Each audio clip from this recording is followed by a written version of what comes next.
Vamos a dar inicio a esta conferencia que se titula Cuerpo, Alimentación, Territorio, Saberes, Prácticas y Memorias Alimentarias en Contextos de Modernidad Colonial. Voy a dar una breve presentación de la doctora Lídia da Silva. Ella es licenciada en Nutrición por la Universidad Federal de Bahía, licenciada en Educación Física por la Universidad Católica de Salvador, máster en Educación Médica en la Universidad de Dundee y doctora en Ciencias Sociales con especialización en Antropología por la Pontífica Universidad Católica de Sao Paulo. Realizó un doctorado en alternancia en el Centro de Estudios Transdisciplinarios de Sociología y Antropología.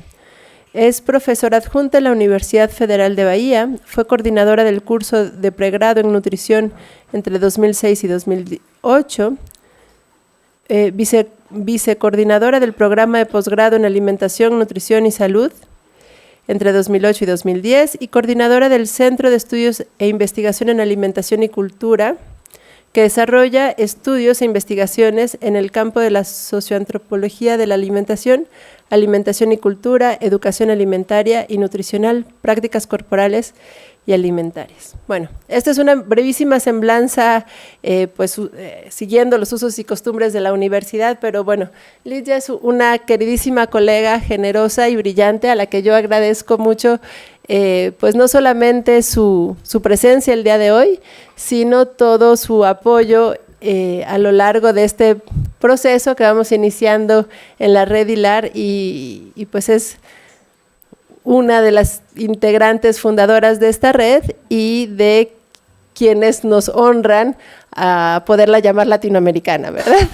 Entonces, no logramos conseguir, como yo hubiera querido, el presupuesto para pagar un servicio de intérprete, como me parecería que sería lo más apto. Todos tenemos, creo yo, el derecho de comunicarnos en nuestro propio idioma porque así nos sentimos más cómodos. Yo sé que el portugués no nos es familiar necesariamente a todos, pero se parece mucho si uno pone mucha atención. Y entonces yo le diría a Lídia que hable como ella se sienta más cómoda. Ella habla muy bien español, pero no te hagas ningún problema, que todo el esfuerzo que haces tú por comprendernos, trataremos de hacerlo nosotros por comprenderte a ti. Adelante. Bueno, muchas gracias, Ayari. Buenos días. Buenos dias a todos, a todas e a todos. Em primeiro lugar, me gostaria de dizer que é uma alegria estar em México mais uma vez, junto com minhas queridas companheiras, né, as nutricionistas alternativas aqui, Miriam, Sara, há muito tempo, a Yari, e as demais que estão fazendo parte da rede HILAR. E também dar-lhes graças por la oportunidade de compartilhar nossos trabalhos de investigação em campo da alimentação e cultura, mais allá que as fronteiras de nossos países, e reflexionar sobre nossos objetos de estudos desde o território latino-americano. Creio que o projeto desta rede forma parte de projeto de resistência de que tanto hablamos ayer, manteniendo-nos unidos e entrelaçando nossas realidades em uma unidade, pero sem perder as singularidades que tanto falou Sara ayer. Temos muitas especificidades em cada país que estamos aí, como também as especificidades distintas dentro de cada país. Bueno, Brasil, México são países continentais, não? Em segundo, los pido desculpas por mi portuñol. Não he tenido muito êxito expressando-me em espanhol. É esforço que hago. Sin embargo, se estamos construindo uma rede latino-americana que incluya países que hablam outras línguas, como português, pero também inglês, francês, é necessário que tenhamos grande esforço mútuo de entendermos. Assim que também los pido pouco de paciência com minha pronunciação, com mis errores, muitos errores, e vamos a seguir por aí. Bueno, este comentário para mim também não é comentário à parte. Creio que é central para a constituição desta rede. Del mesmo modo que defendemos a diversidade das línguas é um desafio para a ciência que se instituiu com a língua inglesa como imperativo para a produção científica. Mirem a contradição. Eu só mencionei línguas que são as línguas dos colonizadores. Nós estamos falando acá, sequer mencionei as línguas indígenas, nativas e locais, africanas, iorubá e muitas outras, que a academia não nos oferta possibilidades de discuti-las. Estas não são línguas mortas, estão vivas e é parte da resistência. Comida e linguagem são entrelaçadas em nossos temas. Me apresentarei brevemente, porque dizer que sou brasileira não me representa de todo. Eu sou de Bahia, eu sou de Salvador, eu sou do Nordeste de Brasil. Nordeste é uma das regiões onde estão marcadas as desigualdades históricas do Brasil. Salvador tem a população de afrodescendentes fora de África, uma das maiores populações afrodescendentes fora de África, pero esta realidade populacional não nos protege da violência racial e do racismo. Sou uma mulher fazendo ciência. Trabalho em Universidade de Bahia e o núcleo que, ano que vem, há 20 anos, estamos tentando, todo este tempo, trabalhar os interstícios entre as ciências da saúde e nutrição, as ciências sociais e humanas, por todo o tanto que é uma zona de guerra, de conflitos epistêmicos sobre o que constituímos como ciência. O título Cuerpos, Alimentos, Saberes, Práticas e Memórias Alimentares em Contexto de Modernidade Colonial é parte de um movimento recente em minha trajetória de investigação e como resultado do NEPAC, do Centro de Investigação a que participo, onde é realizado alguns desplazamentos desde novas perspectivas que situarei. Me gostaria de dedicar um momento a cambiar um pouquinho o tema deste colóquio para falar de ciência. É o debate da ciência que sustenta nossos projetos de investigação.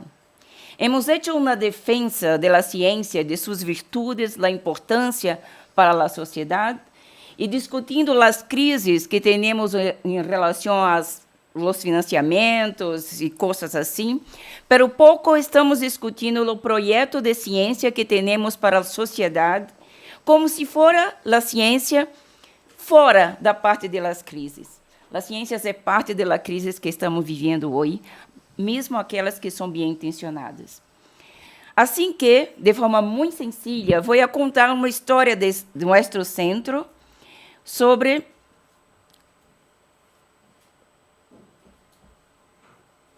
não vou falar sobre esse tema, eu vou falar sobre o título do tema. Permita-me fazer isso. Me interessa aí falar quais são os desafios de fazer ciência no campo da alimentação e da cultura frente aos retos que nos apresenta o mundo atual. Assim me inspiro em las reflexões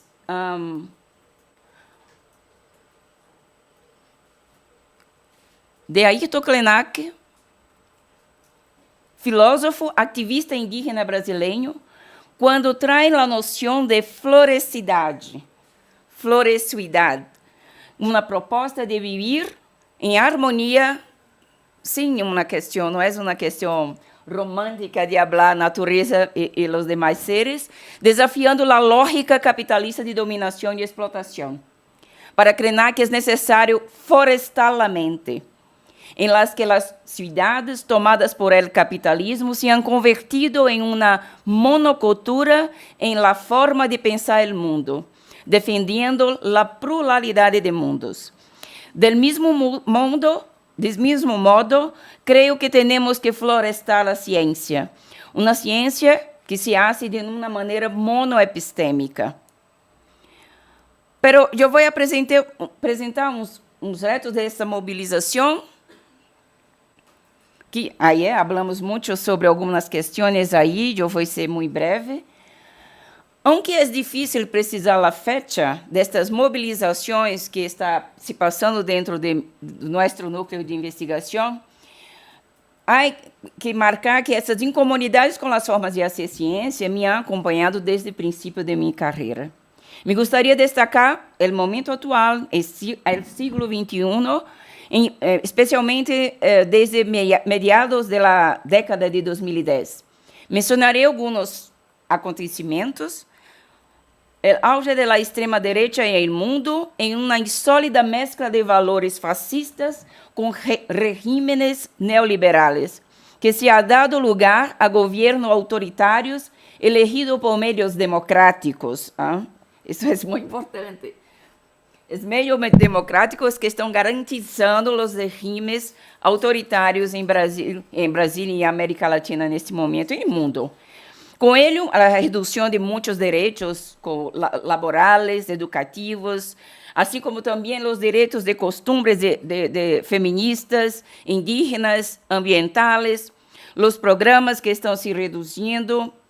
Há muitas coisas para falar sobre esta temática, mas ayer discutimos muito. Eu queria demarcar, a nível da micropolítica, como as questões da subjetivação do neoliberalismo han afetado tanto as formas de viver das comunidades que estamos trabalhando, as questões comunitárias de unidade para prover uma luta estão muito difíceis para se tratar por valores individualistas que estão se passando, mas também é importante entender que nós na universidade somos também uma comunidade.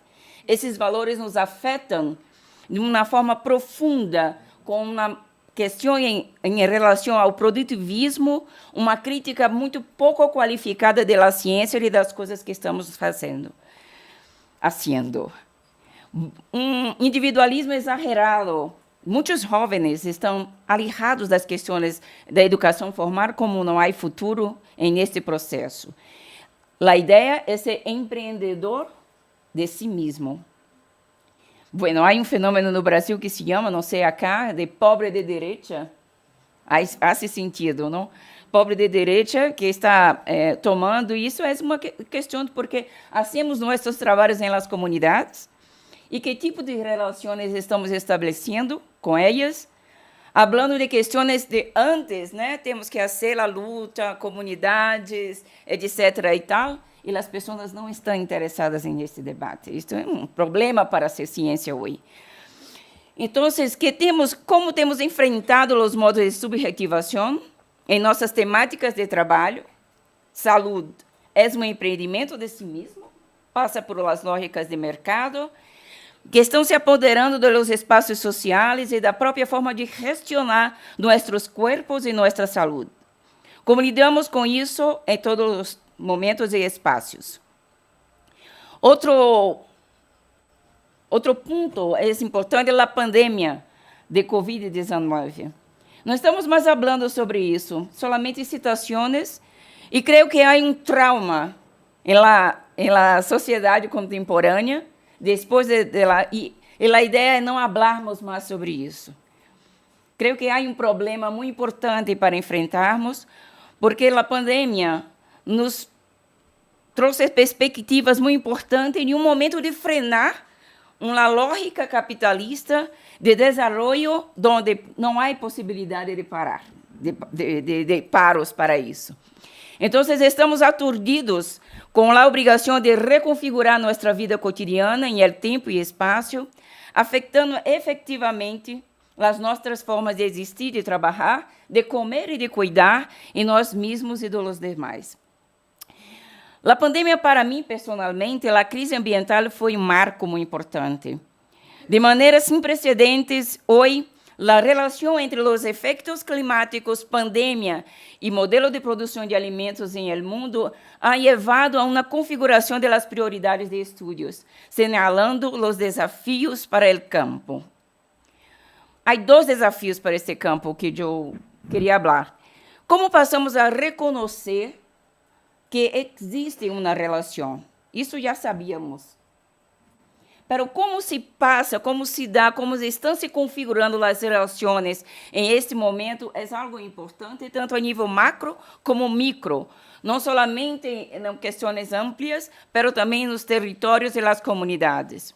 Como passando de los estudos predominantes de los efeitos climáticos em la produção de los alimentos, que é o que passa em Brasil, ao menos.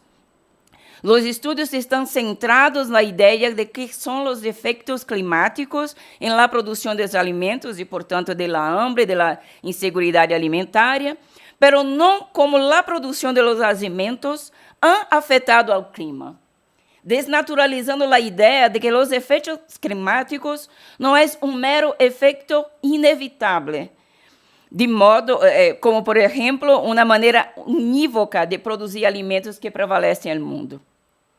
Já vimos em el debate de ayer que uma das justificações que a doutora Blanca questionou acá sobre a subida de los precios é a mudança climática.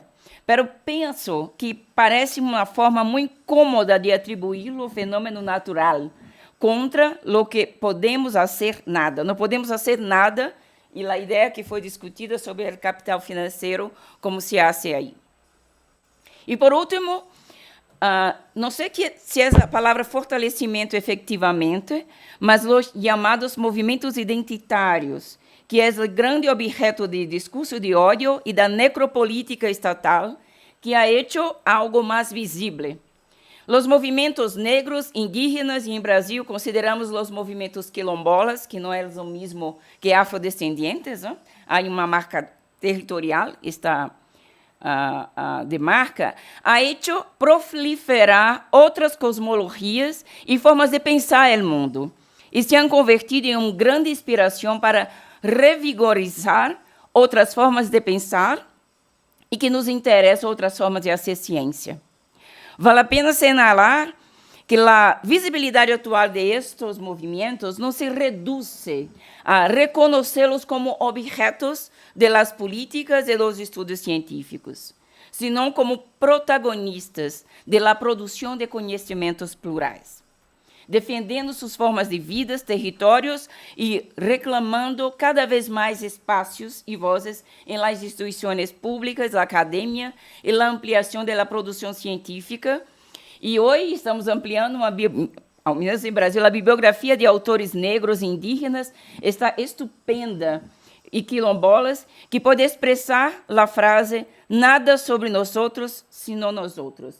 Congressos como o da Associação Brasileira de Saúde Coletiva, que é um grande congresso, creio que é o maior na América Latina, hoje não se pode propor mesas, senão trabalhar junto com lideranças comunitárias.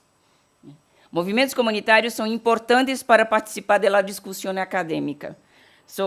Então, é algo que, por supuesto, não digo que seja algo que haya nascido aí, mas se trata de ampliar em escala e ha provocado, que é aqui que me interessa, perturbações mais incisivas em el mundo acadêmico.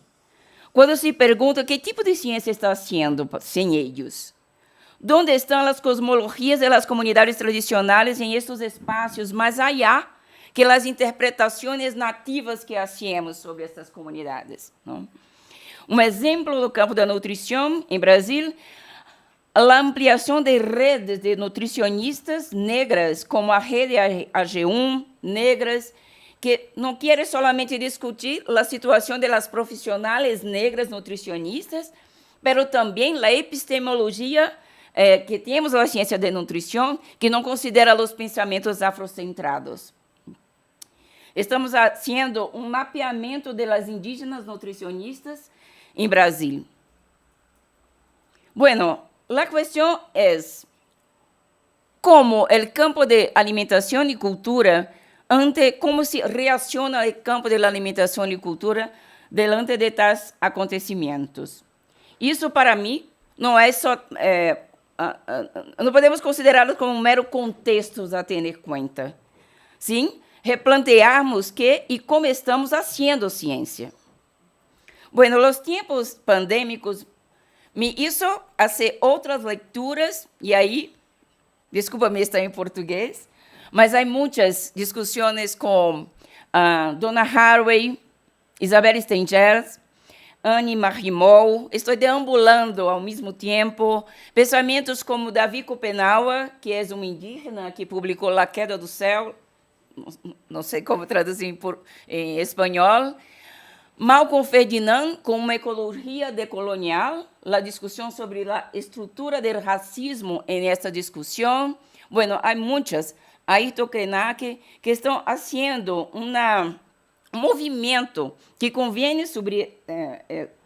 destacar, que não significa borrar ou substituir os clássicos. Isto seria contraproducente se estamos falando em uma pluralidade de epistemologias. Não se trata de cambiar uma teoria por uma outra. A questão é como se faz para convivência, coexistências de diferentes modos de pensamento em las discussões. E que podemos discutir isso de maneira muito civilizada, por supuesto, não? Bom, os pontos de culminação que se passou a partir daí, dessas leituras de pandemia, que temos aí muitos projetos que estamos tomando com essas perspectivas. A Terra, queria destacar, que é um projeto onde está a participação de México, de Colômbia, de Argentina, de Espanha, que estimulou este título que está aí, e muitos outros que a discussão da epistemologia em el campo da alimentação e nutrição muito me interessa. Então, muito rapidamente, queria fazer uma interpretação do título da conferência, que é o máximo que posso fazer hoje, que são pistas para o desplazamento, claves para desplazamento, porque eu compreendo a ciência hoje também como espaço de narrativa, não? Precisamos narrar em esse espírito de los intentos de reforestar a mente. Vuelvo a este título porque a ideia aqui não é definir conceitos, é muito mais narrar exemplos, e os exemplos de nosso núcleo de pesquisa. Em lugar de estarmos atados e fieles às teorias e metodologias, não estou dizendo que não devemos prestar atenção e estudar e trabalhar sobre elas, mas uma certa flexibilização de trabalhar entre disciplinas. Precisamos abrir esses espaços para hacer essa discussão. Bom, e aí há uma questão de como as ciências sociais, historicamente, que Anne Sink, que está em um dos livros que eu apresentei aí, ha se interessado, como as ciências sociais, ha se interessado eminentemente só por las relações entre humanos, como se a natureza humana fosse solamente humana. Esta, para mim, é uma discussão crucial. Isso me tomou de uma maneira fatal nesse processo de discussão. Como as ciências sociais não consideram as outras formas de vida como parte desse processo de relações que estamos vivendo. Então, nos inspira aí questões de etnografias multiespécies, mais allá que lo humano, cartografias em nosso processo de trabalho. E queria trazer muitas coisas pontuais para reflexionar um pouco deste movimento de desplazamento. Uma das coisas, um dos propósitos do campo da alimentação e cultura, dentre muitos outros, é compreender as relações entre os seres humanos e a alimentação desde a perspectiva das ciências sociais. Esta frase nos leva, ao menos, a duas claves. Como nos enfrentamos às dicotomias. Ler desde as ciências sociais nos remite à frase comer é um ato biológico, pero também cultural. Há muitos problemas. É quase um mantra em el campo da alimentação e cultura. Sin embargo, esta frase não só reforça as perspectivas dicotômicas entre biologia e natureza, sino como também subtraia que o mundo está dividido a priori em natureza e cultura. o biológico sobre o cultural, a biologia como universal e a cultura como el diverso. Esses autores que he leído se resistem à ideia de termos que considerar que nossa tarefa é juntar as dimensões de natureza, de cultura, de biológico, de social, porque não temos que unir o que nunca ha estado separado. Esta é uma separação da epistemologia da ciência. Não sei se me explico bem a ideia que quero dizer. Então, isso nos movimenta, nos mobiliza para mirar por nossos objetos de estudo em uma outra mirada.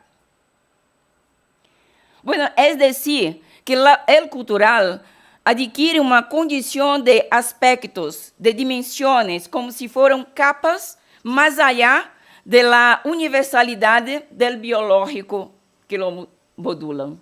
Ou seja, as ciências sociais, de alguma maneira, referenda a biologia como algo universal. O outro ponto, a pergunta é como nos enfrentamos à supremacia de lo humano. A questão das crises climáticas me levou a pensar a noção de antropoceno e criticar a ideia da excepcionalidade de los humanos em relação a outras espécies. Pero há ressalvas. Há uma certa tendência a romantizar uma violência contra a natureza como a mera perversidade da natureza humana. Em primeiro lugar, temos que perguntarmos que é raça humana, que são os seres humanos, que é humanidade. É humanidade para quem? Uma humanidade que há uma divisão de humanos, pero outros não tanto. Somos acerca de coisas, não? Somos reduzidos a coisas, indígenas, mulheres ou aspectos da natureza. Isso é grande parte dos pueblos historicamente subalternizados e que são eles que são contrários à destruição ambiental. São eles que estão mantendo a floresta em pé. Então, não é os humanos que estão destruindo a natureza. Necessitamos saber quem são os humanos que estão destruindo a natureza. Luego, não há como pensar a discussão de antropoceno, ou capitaloceno, ou plantationceno, fora das márgenes do sistema capitalista de intervenção. Um outro ponto.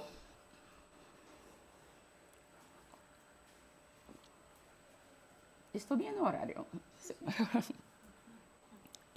Um outro ponto que queria destacar neste debate é sobre o corte de raça, não considerado por Malcolm Ferdinand, em sua obra, que é sobre a discussão ecológica, uma ecologia decolonial, pensando desde o mundo caribenho, chamando a discutir racismo não só como um reconhecimento de los mais vulneráveis às crises ambientais, sino como um grande fundamento do modelo capitalista.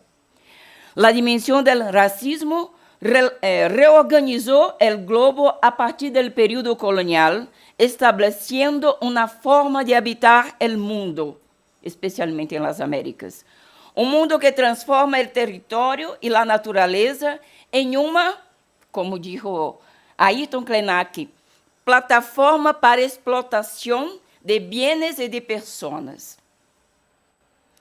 Então, como falar da produção de alimentos em América Latina sem considerar como o território foi apropriado desde o período da colonização?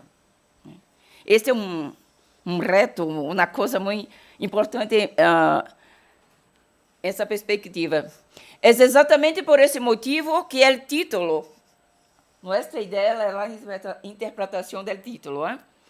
Estamos nos apoiando em la ideia de modernidade colonial, entendendo que o conceito de modernidade hegemônico é como algo que vem de fora, de um centro, o norte global, y desembarca en Sul Global como los barcos que vieron desde la colonización.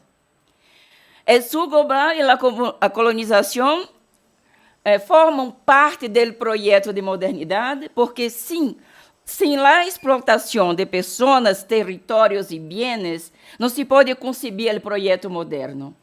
Isso é a coisa que creio, bueno, há muitas críticas sobre o pensamento decolonial, mas esse é um ponto do pensamento colonial que a mim me toca muitíssimo.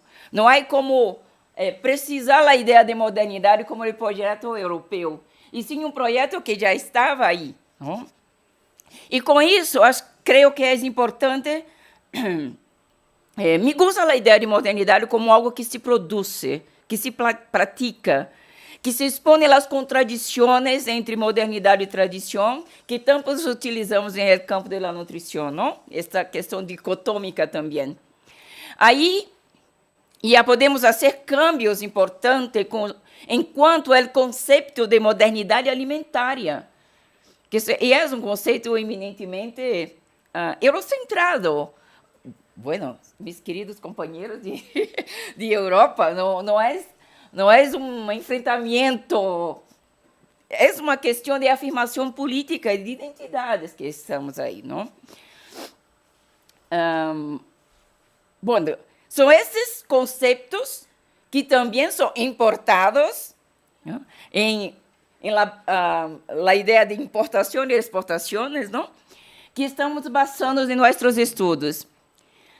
Seguindo essa ideia de modernidade alimentária, noções como colonialidade alimentária, racismo alimentário, nutricídio, entre outras, aunque são um tanto imprecisas e, por vezes, muito perigosas de dar nomes a coisas antigas, pero há uma coisa importante aí, porque quando estamos tentando dar novos nomes, isso quer dizer que os nomes antigos não estão sendo satisfatórios para dar conta de nosso processo. Então, minha preocupação não é a precisão conceitual, mas sim o movimento que nos hace a ser novos, trazer novos conceitos para ser novas miradas por os fenômenos alimentários.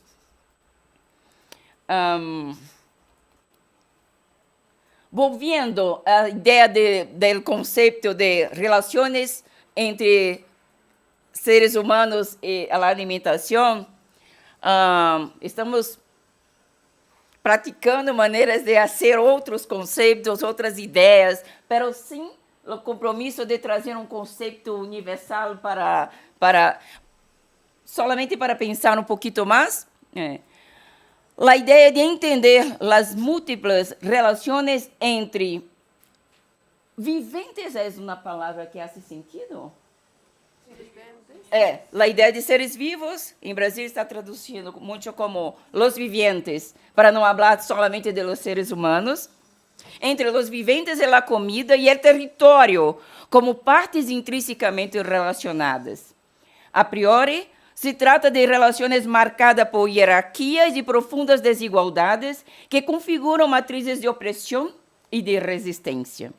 Opressão, resistência, não só de los seres humanos, senão de las demais formas de vida que são capazes de generar. Bueno, estamos falando que o planeta vai se findar, não? Não, não vai terminar. Talvez nós outros vamos a terminar. Então, há outras formas de vida que são capazes e independentes. Por exemplo, a ideia de Nego Bispo, que é um pensador quilombola, quem somos nós para crer que somos capazes de proteger, de preservar o ambiente? Não. Devemos fazer relações, envolvimento, não desenvolvimento em português, não? Desarrollo. Não sei como assim é em espanhol essa questão que ele trata, de outras maneiras de estar no mundo. Em um planeta que é asfixiante, não? A partir dessa reflexão, também podemos interpretar que os conceitos e os estudos sobre os sistemas alimentários esta noção de sistemas alimentares sigue dominadas por uma perspectiva de la direção unívoca de la produção de los alimentos para um consumo eminentemente humano, como objetivo final. Somos, de hecho, o objetivo final de la produção de los alimentos. Eles terminam em nossos corpos ou passam por nossos corpos, que formam parte do território. O intento da reescultura a partir desse desplazamento é que, como desplaçar uma perspectiva antropocentrada, com todas as ressalvas que já hice aqui, para uma ideia de descentramento do humano. Por que hablo isso? Porque o consumo não pode ver-se solo. O consumo não pode ver-se solo como um fim, senão como parte de um ciclo, quizá de um princípio de uma luta de resistência. O corpo é algo político. As resistências que hacemos é com o corpo. O ciclo se retroalimenta, como se dizia ayer Sara, não há mantenimento da biodiversidade se não há consumo. As alianças hoje entre patrimônio alimentar, Estado e turismo reduzem, às vezes, o consumo de alimentos da biodiversidade, marcado culturalmente como praticamente uma aventura turístico-gastronômica, mas não um consumo real.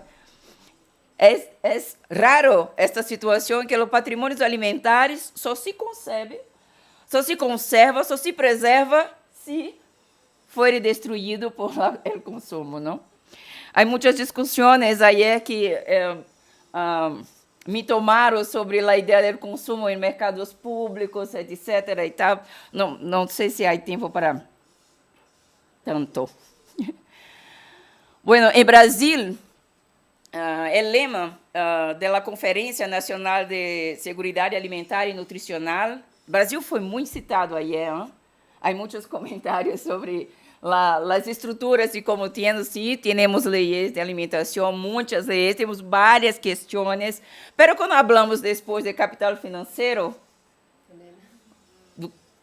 as leis não funcionam. As políticas de agroecologia são tomadas por uma demanda de um investimento muito mais grande em las políticas do agronegócio. A questão do agronegócio em Brasil é fatal.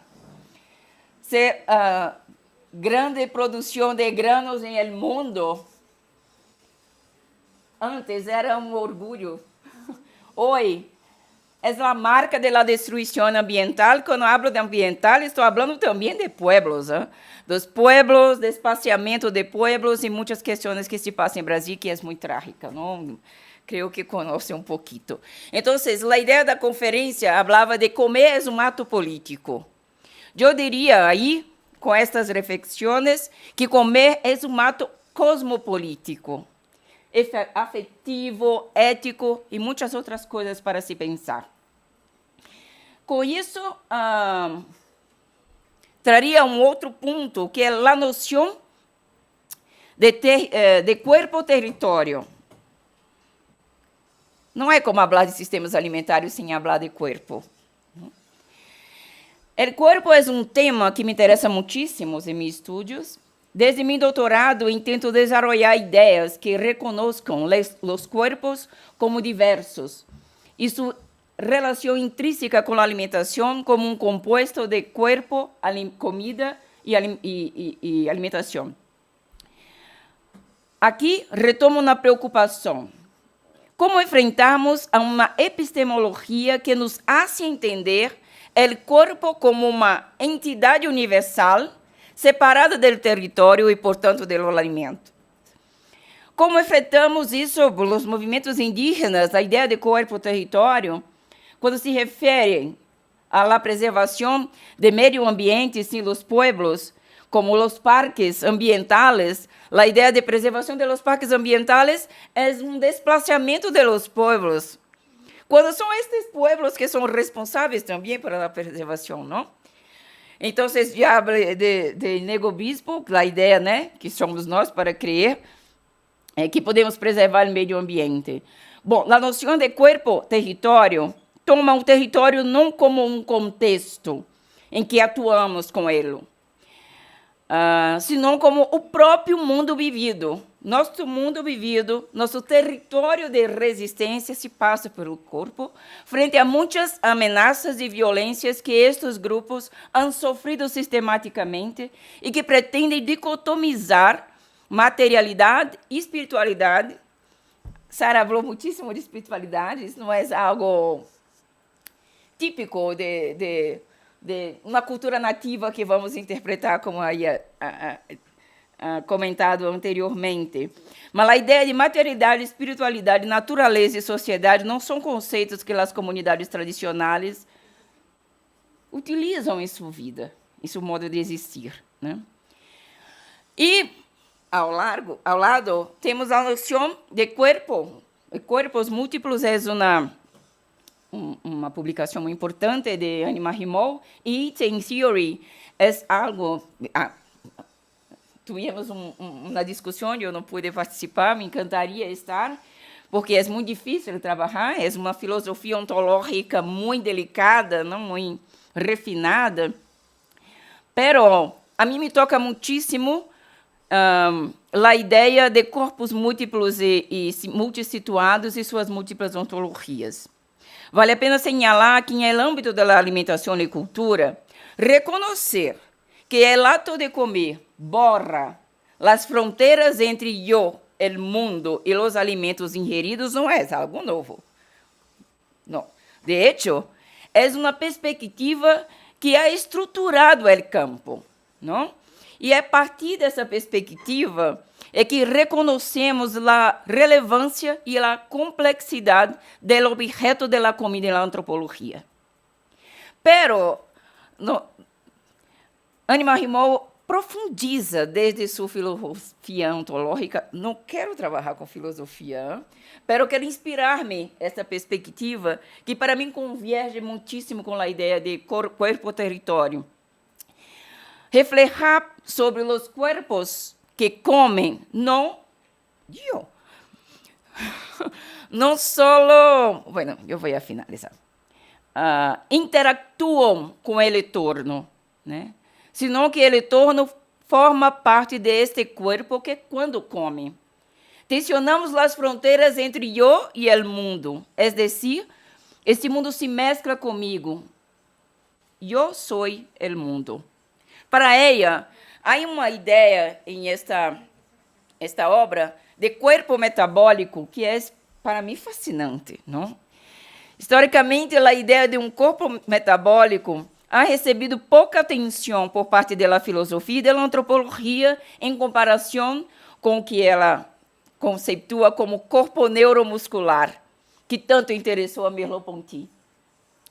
Esse corpo metabólico ha sido sempre delegado, um objeto delegado à biologia, portanto, é universal, não? E áreas afines, e há que nossa expressão da natureza. Anima Rimol nos traz uma verdadeira exploração do corpo, analisando seus limites, regionalizações através do alimento, a pluralidade de espaços internos e externos entre as barreiras, boca, aparato digestivo, células. É um viagem extraordinário, a ideia de que o corpo ele se transubstancia. Bueno, se o corpo neuromuscular se move no mundo, a comida move em el corpo. Partes equidistantes do mundo estão passando por este corpo. Então, essa é uma ideia muito inspiradora, em minha perspectiva. Bueno, finalizou meu tempo. Há uma coisa que queria demarcar. 2 minutos, pero tómate tu tempo, tranquila. Ok, estou finalizando. A ideia é plural, a diferença e entre. Mira que o título que estamos interpretando, cambiei todo para o plural. Cuerpos, não sei como é plural de alimentações, não? Territórios. Eu creio que o mundo e todas as palavras deveriam ser em plural hoje. Bueno, o plural é uma provocação para desplaçar a diferença como el referente e não a analogia. Esta perspectiva nos leva a prestar atenção ao entre, que aqui está representado por um guião que interconecta as palavras, não? Outro pequeno detalhe do título. Cuerpos, alimentação e territórios. Bueno, não sou eu que estou fazendo isso, o Bruno Latour, em sua teoria de autorrede, provocou. Interconecta palavras expressando o caráter associativo e comunicacional entre elementos heterogêneos. Quando alcunhou Merleau-Ponty a ideia de teoria Torrede. Estélio Marras, que é um antropólogo brasileiro, nos traz uma reflexão sobre o pensamento de outro mundo possível a partir de Isabel Stengers, reclamando outra ciência possível que se situa na ideia de entre e não de inter, que poderia também ser transdisciplinar. Para Stengers, o interdisciplinar se distingue por não promover simplesmente o interdisciplinar, não se distingue entre promover trânsito entre as disciplinas, mantendo-las estáveis em seus métodos e objetos. É o que hacemos hoje, não? Antropologia cerrada, biologia cerrada, etc. A ideia de entre é uma ideia de abrir as possibilidades, tanto dos objetos como metodológicas, para abrir novas perguntas. Que o mundo hoje necessita muito mais de novas perguntas do que respostas. Não temos respostas. Ayer vimos muito claro isso com a conferência da professora Blanca. Em suma, para finalizar, creio que esta discussão é não sei se me expliquei bem, mas creio que essa discussão seja outro desafio muito importante para a rede, não?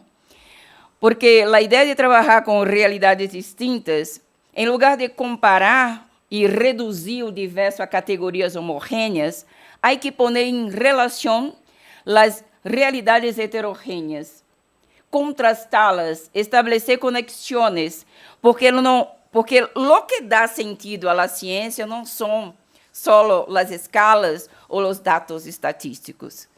O que dá sentido à ciência é sua inteligibilidade. De lo contrário, como Isabel Stengers nos dijo, a evolução das espécies, a teoria de Darwin, não havia outra forma de dar sentido, porque esta teoria não está sujeita à autoridade da prova, não? Não podemos provar. Pero ela, com todas as contradições, resiste, porque há uma inteligibilidade, não? E atualmente está muito reeditado e releído a obra da evolução das espécies. Bueno, era isso que teria para apresentar para você.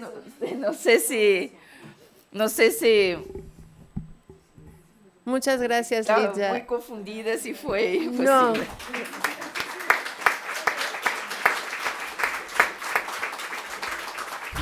Te agradezco esta...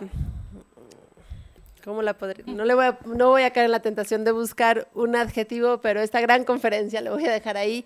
Creo que nos deja mucho para pensar más allá de lo que generalmente estamos pensando, ¿no? Y nos deja muchas áreas de trabajo para hilar.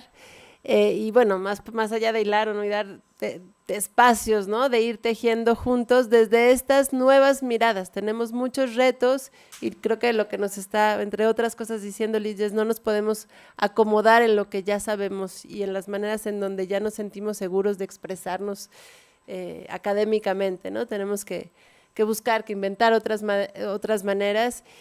Yo les voy a pedir a las colegas del siguiente panel, que tienen un poquito más tiempo, que nos regalen 10 minutitos, o 15, máximo 15, para abrir una ronda de preguntas. Creo que da para mucho. Como bien me comenta Miriam, la complejidad no es lingüística. Cuando uno escucha a Lidia, es conceptual, porque nos está, ¿no? Siempre estamos empezando como a cachar una idea y ya hay otras 4 o 5 que tratar de hilar. Entonces, ojalá que tengamos muchos otros espacios donde ir desmenuzando todo esto, pero yo les invito, si tienen comentarios, tendremos un café, espacios de comida, ojalá mañana nos acompañen a esta cena, preguntas concretas para que Lidia pueda hacer un último comentario para cerrar esta conferencia. Entonces, 3, 4 máximo, pero sí, preguntas concretas, que no sea como comentando el punto, o no demasiado, por lo menos.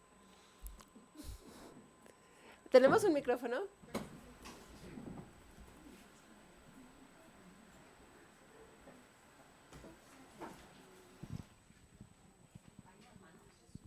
Ay, bueno, pues, mientras… No, por el momento no hay más, pero por favor, ahora es cuando, sí. Bueno, mientras Miriam habla, los demás… Bueno, me parece que esta conferencia abrió una puerta como muy grande hacia otra manera de pensar, cómo lo planteamos todo. Mea culpa, por ejemplo, el tema de ver todo el tiempo en la alimentación y cultura, decir, pues sí, ¿no? Estamos frente a un proceso que no es solo biológico, es también cultural, etcétera. Yo lo que quisiera es un comentario tuyo al respecto de que esto está así y hay un proceso colonial que lo explica, desde luego, y hay todo un proceso, pero en el que hemos estado formando parte. Y yo, francamente, quisiera un comentario tuyo sobre la posición que nosotros tenemos que tener sobre esto, porque yo me resisto a pensar que soy una gran culpable de todo esto. O sea, porque al final yo un poco como que me asumo, un poco desde la lógica ay, esta filósofa judía, ¿cómo se llama? Ahorita me sale, de Hannah Arendt, ¿no? Que es un poco la banalidad del mal. O sea, es decir, nosotros como científicos hemos estado en un proceso lidiando con nuestras propias colonialidades, o sea, donde todos somos el colonizador de alguien y el colonizado de alguien. Entonces, en ese sentido, creo que o sea, me gustaría un comentario tuyo sobre eso, porque sí nos interpela mucho, pero también me parece que es importante que tengamos esa noción, eso pues, ¿no? O sea, que seamos conscientes efectivamente de que somos el colonizador de alguien, pero también somos el colonizado de alguien, ¿no? Y en ese sentido creo que toda esta reflexión tiene que llevarnos a replantear una serie de cosas que tampoco vamos a ser capaces nosotros de hacer, porque no tenemos esa fuerza política ni siquiera, pues, ¿no? Entonces, bueno, quisiera un comentario sobre eso.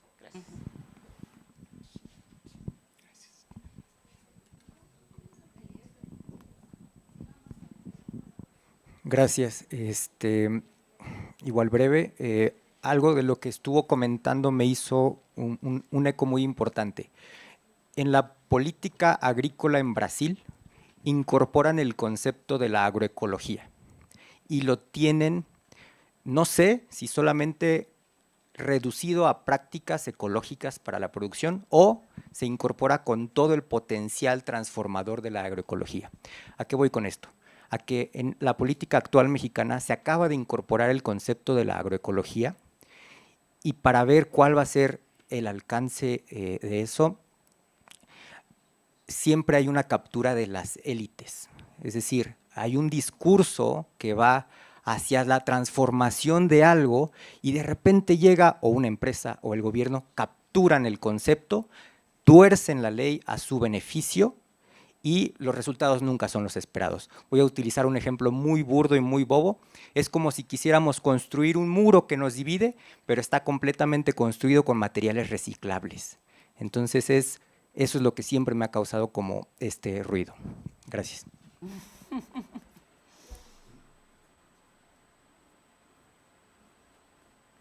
Yo no sé si lo que voy a decir es preguntas o preocupaciones, no sé. Pero creo que parte de la presentación tuya, Lidia, me lleva a volver a retomar la importancia de esta preocupación que he sentido desde hace mucho tiempo, de cómo esta perspectiva de la ciencia, de esta perspectiva de la ciencia formal, que fue mucho tiempo la que se ha tomado la forma de comprender y explicar el asunto alimentario. Nos encarceló o nos sigue encarcelando en explicaciones que ya estamos claras y claros que no están resolviendo, no están explicando, no están planteando alternativas. Y esta discusión epistemológica muy fuerte, que creo que tenemos que trabajar mucho más, construir mucho más en perspectiva de ese desafío, a mí me plantea un espacio, un desafío para hilar, de mirar, de llenarnos de elementos, de reflexiones en torno a una perspectiva. Al final tocaste, creo que me hubiera gustado más a fondo, esta perspectiva de lo transdisciplinar. En el trabajo que estamos haciendo con las comunidades indígenas, donde hemos posicionado la dimensión epistemológica, pero no para hacernos fácil la comprensión de esas cosmovisiones, sino para que seriamente, respetuosamente, empecemos a incorporarlas en una discusión que hoy hemos denominado diálogo intercientífico, porque ellos quieren elevar la discusión hacia el estatus de Occidente, de lo que Occidente respeta como ciencia. Entonces, esa perspectiva de lo transdisciplinar me parece poderosa y me parece clave para eso que a veces queda como en un discurso general de la complejidad del asunto alimentario, la complejidad de la alimentación, realmente la llenemos de sentido y empezamos a tejer así epistemologías diversas para poder comprender realmente los problemas de lo alimentario. Y creo que eso es un desafío para la red, porque es que la red nos ha puesto en la posibilidad de lo que tú dices, encontrarnos en esta multiposibilidad de la relación latinoamericana, donde los pueblos, las comunidades y las cosmovisiones indígenas tienen un lugar que no tienen en otros escenarios del norte global. Yo dejaría allí, porque hay muchas cosas que esta perspectiva que planteas nos despierta, y como dice Miriam, tenemos que empezar a plantearnos esas preguntas como preguntas de fondo antes de continuar planteándonos otras opciones, soluciones más pragmáticas, más de la política, de la incidencia en política. Es desde allí donde tenemos que, digamos, afianzar explicaciones, reflexiones, discusiones. Gracias, Sara. Abril pidió la palabra y luego yo también me permitiré. Solo rápidamente, bueno, espero que sea rápido. El cuerpo multisituado. Tú dices algo al principio que a mí me tiene como, creo que me quedé ahí y ya no pude poner atención de todo lo que estaba pensando sobre eso, que no éramos el destino final de la producción de alimentos. Y bueno, hay un montón de cosas sobre eso, ¿no? O sea, primero, bueno, las preguntas que yo me he hecho es, tampoco somos el destino final de la producción de saberes, de cuántas cosas no somos el destino final y qué implicaciones tiene eso para la política, ¿no? O sea, para una política alimenticia o alimentaria. Y después esta noción del cuerpo multisituado, a mí me encanta, me fascina, y creo que tiene que ver con la transdisciplinariedad, es estar como multisituado. Pero entonces también yo pensaba en el reto como de la materialidad y de la acción, es decir, en el reto del actuar, del acto político, ¿no? O sea, cómo materializar, digamos, los efectos de la pobreza o los efectos del hambre o cuando se nos desdibujan, digamos, estas fronteras a las que estamos tan acostumbrados, ¿no? O sea, como que si, digamos, en términos académicos, muchas veces esta línea, como, un poco como decían, esta línea de saberes es tan cuadrada, ¿no? ¿Cómo hacer con estas nociones como el cuerpo multisituado o como dices tú, la alimentación no llega a nosotros sino pasa por nosotros, ¿no? O sea, ¿cómo hacerle para que no nos perdamos en esto sin poder hablar de la materialidad de lo que estamos hablando y también un poco como de perder un poco a lo que se le acusa un poco a Foucault sobre el poder, ¿no? Como quién es finalmente responsable, cómo hacemos una rendición de cuentas cuando el cuerpo termina siendo multisituado. No sé si me explico. Muchas gracias. Me voy a tomar la libertad también de plantearte una pregunta o algo parecido, entre un comentario y una pregunta. Creo que es muy inspirador todo lo que comentas. A mí me queda, en general, no soy una experta, ni mucho menos, ni me he adentrado lo suficiente sobre el tema, pero cuando escucho, ¿no?, los planteamientos desde estas posturas decoloniales, me preocupa, no en todos los casos, obviamente, pero una cierta romantización también de los espacios subalternos, de los oprimidos, ¿no? Similar de alguna manera al comentario que hacía Miriam, pero creo que debemos de ser muy conscientes de que la desigualdad es fractal, ¿no? Y entonces, así como somos colonizados y colonizadores, somos también, reproducimos en muchas escalas esas relaciones, y en muchos espacios hay en muchos espacios indígenas, locales, incluso subalternos, bueno, etcétera, movimientos sociales, etcétera, hay mucho autoritarismo, se deja de lado ciertas opciones, hay esta tensión continua de la que nos hablaba ayer Blanca, ¿no?, entre no fragmentar, pero tampoco nos podemos, por no fragmentar, pues callarnos la boca para, no, o sea, hay una tensión ahí fuerte, y cómo, tal vez no que tengas la respuesta de todo, pero ¿cómo nos podemos, no, pero de alguna u otra manera, cómo trabajar, exacto, y cómo trabajar desde esta propuesta decolonial con esa tensión a no romantizar, a caer como en esto de que se decía, ¿no?, hace tantas décadas, del buen indígena, ¿no? Sí, los indígenas han protegido mucho medio ambiente, pero a veces por su misma condición de marginación, no necesariamente, o sea, sí hay una cuestión espiritual, pero no son todo, o sea, no es todo, ¿cómo hacer para no poner estas categorías totalizantes, ¿no? Entonces, bueno, esa era otra pregunta.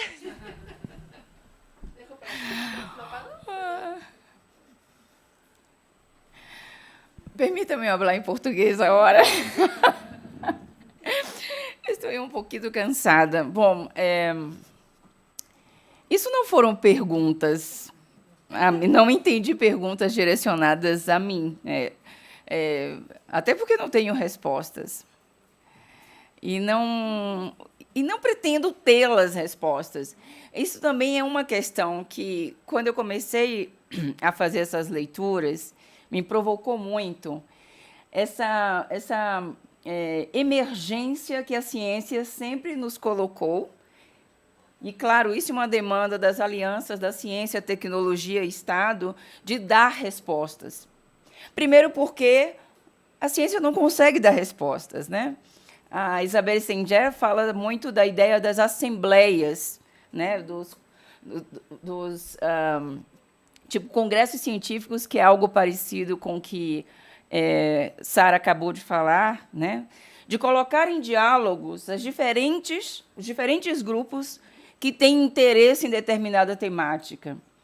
Para Stenger, a proposta da ciência é aclarar problemas para espaços como esse possam dar respostas. Consigo entender o português? Então, acho que isso é uma questão chave. É muito difícil para mim trazer essas temáticas, porque eu também estou fazendo o desafio a mim mesma, né? De falar de algo em tempo real das minhas leituras. Isso também não faz parte do rito acadêmico, né? Eu estudo tudo e, quando eu tenho respostas prontas, uma tese, eu apresento. Então, o que eu estou fazendo com vocês é compartilhando os meus incômodos a partir dessa leitura, né? E muitas questões que foram aqui postas são questões que eu também tenho. Miriam, concordo plenamente contigo. Quando eu faço as leituras sobre pensamento decolonial, primeiro, a ideia da resistência sobre as dimensões de colonialidade não nasce aí. Muitos autores outrora já fizeram isso. A segunda questão não dá, é contraditório dentro do pensamento reduzir a uma condição de colonizador e colonizado, né? Aquele moço português, que eu não posso pronunciar o nome, da epistemologia do Sul, ele abre... Não posso. Mas assim, a leitura dele, eu gosto muito. Eu gosto muito quando ele fala da questão da epistemologia do Sul, não se reduz a uma dimensão geográfica. Eu acho que isso toca muito no que está sendo colocado, né? E concordo plenamente, não dá para reduzir colonizador e colonizado, nem romantizar. Até porque, por exemplo, no Brasil, os financiamentos de pesquisas estão divididos para estudos de comunidades quilombolas, de comunidades indígenas, de comunidades X, Y e Z. A opção que a gente está fazendo no projeto é a partir do território e da experiência. Porque quando chegamos no território, quilombola é, ao mesmo tempo, indígena e afrodescendente. Né? Então, veja, a quem interessa congregar os grupos em uma pesquisa homogênea. Mais uma vez, são as lógicas epistemológicas. A saída que nós estamos tentando fazer nos nossos projetos é exatamente partir do território, que é onde a trama da vida acontece, e das experiências. Da mesma maneira que a questão dos corpos multissituados, né? Eu tinha uma resistência muito grande a essa discussão das ontologias múltiplas, porque sentia falta das dimensões das relações de desigualdade e de poder hierárquico, né? Isso, para mim, também não está resolvido. Quando eu estou dizendo a ideia da comida não termina em nós, eu não estou fazendo uma afirmativa, eu estou fazendo uma pergunta para provocar esse tipo de reflexão, né? Bom, há muito o que fazer sobre isso, né? A minha ideia é tentar pensar mais sobre isso. Aqui, por enquanto, é só uma provocação, porque é importante pensar junto. Não é uma solução de um pesquisador e outro. Aí eu volto ao que trouxe no começo, que a ciência hoje, a produção da ciência, ela está cada vez menos comunitária, e por isso que eu acho que é muito importante a questão das redes, né? Pensar junto também é algo, uma prática de resistência fundamental que a universidade está perdendo. Nós estamos preocupados com as nossas carreiras, com os nossos projetos e etc. E a última questão sobre a agroecologia, a transdisciplinaridade, bom, enfim, acho que toquei um pouco sobre isso e eu entendo que ela é um devir, né? Um devenir. Não é algo que a gente alcança e diz, olha, esta prática está sendo interdisciplinar ou transdisciplinar. Mais uma vez, estamos em processos de rotular em nomes e etc. Né? Não é. Ela sempre é um devir. Né? Então, ela vai se construindo em ato. Né? Eu acho que isso é importante para marcar. E sobre a questão da agroecologia, o mesmo se passa no Brasil. Ontem, a Luísa, ela integra, esse é um dos produtos do projeto Aterrar, que ela está desenvolvendo. Ela não deu tempo, ela fez um recorte, não apresentou essa dimensão que é bem importante, porque os conflitos que temos dentro das feiras agroecológicas em Brasil são conflitos também que têm uma episteme do que a gente chama de saudável. O consumidor, quando chega para comprar urbano, ele quer uma lógica muito similar à que ele vê nas grandes redes de supermercado. E isso tem forçado os pequenos produtores a produzir produtos que não fazem sentido para aquela terra. E, muitas vezes, ele não conhece, não experimenta, não é algo que faz parte da sua experiência. E isso vai transformando, quebrando todo um processo de considerar a lógica dos processos de transformação, né? Isso eu acho que é uma dimensão importante. Por fim, eu diria, acho que é importante também a gente pensar, ontem teve a discussão sobre a ideia, né, que a gente pode sair comprando em todos os mercados, né? E isso convive, mas não convive bem. Eu acho que a gente precisa também pensar qual é a lógica que nos mobiliza a sair experimentando cada mercado ou outro. Né? É porque eu não consigo, é porque eu não faço, essas lógicas são importantes. E o problema não é consumir em diferentes mercados, mas ter clareza de que projeto de mundo eu estou alimentando, comprando no supermercado, na feira agroecológica. Isso não se confunde. Né? Isso não se confunde. Podemos ser forçados a fazer determinadas compras. E mais ainda, para finalizar, eu acho que todo esse processo de resistência também passa por uma reflexão sobre as nossas formas de consumo. Quem integra a classe média não quer abrir mão dos modos confortáveis de vida. Isso é... Desculpa, mas é que teve um comentário isso, mas isso não é questão. Para mim isso não é questão, não é a ideia de se sentir culpado por isso, mas é ter clareza de que quando eu estou fazendo uma opção ou outra, eu também estou fazendo opções de mundo, né? E isso a gente tem muita dificuldade de resistência. Eu tenho resistência de abrir mão de muitas questões que estão de conforto, de acomodação, de ar-condicionado e etc. E quanto mais o mundo está caliente, mais utilizamos ar-condicionados, mais o mundo se... Então, assim, temos que pensar as nossas práticas de consumo no mundo, né? Porque, às vezes, nós falamos das práticas de consumo dos indígenas, dos quilombolas, mas as nossas práticas, em geral, elas não estão sendo muito mobilizadas. A pandemia não nos mobilizou nesse sentido de reconfigurar o nosso lugar no mundo. Eu acho que isso é um tema muito importante, desculpa. Comecei a falar em português. Muchas gracias, Miriam. Les pido un aplauso para terminar.